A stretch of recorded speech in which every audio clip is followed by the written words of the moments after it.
Hello दोस्तों, तो આપણે આવી ગયા છીએ આજ વાડી આવી ગયા છીએ। વાવણી થઈ ગઈ છે અને સોયાબીન વાવવાના છે આજ, એટલે આપણે વાડી આવી ગયા છીએ।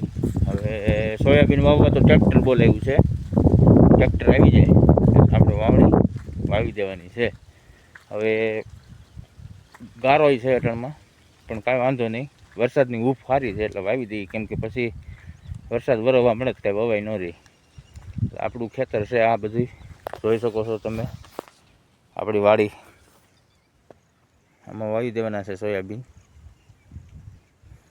ઓલામાં ઘઉં ઉગી ગયા છે, એ ઘઉં બધા પડી જાય સોયાબીન વાવીશું એટલે, અને કંઈક માથે પાછી કાલે રપટો આંકશું, કેમ કે ગાળો નથી મળ્યો આપણને આંકવાનો, એટલે આંકી નાખી સોયાબીન બતાવું।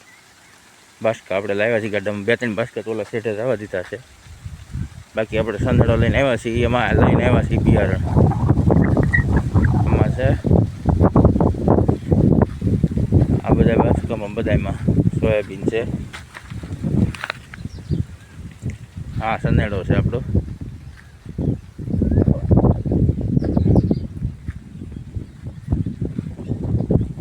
સંદેડો જોઈ શકો છો તમે।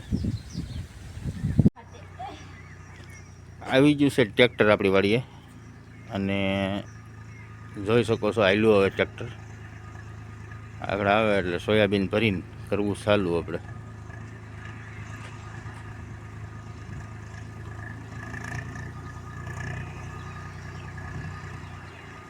ટ્રેક્ટર બોલી લીધું છે એટલે શું છે, હરખું વાવેતર થઈ જાય।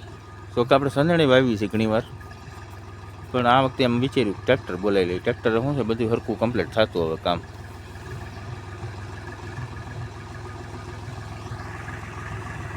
એટલે વાવી દેવાનું છે ટ્રેક્ટરે।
તો આપણે આ સોયાબીન વવાઈ રહેવા આવ્યા છે, હવે 2-3 ઉથલ રહી છે।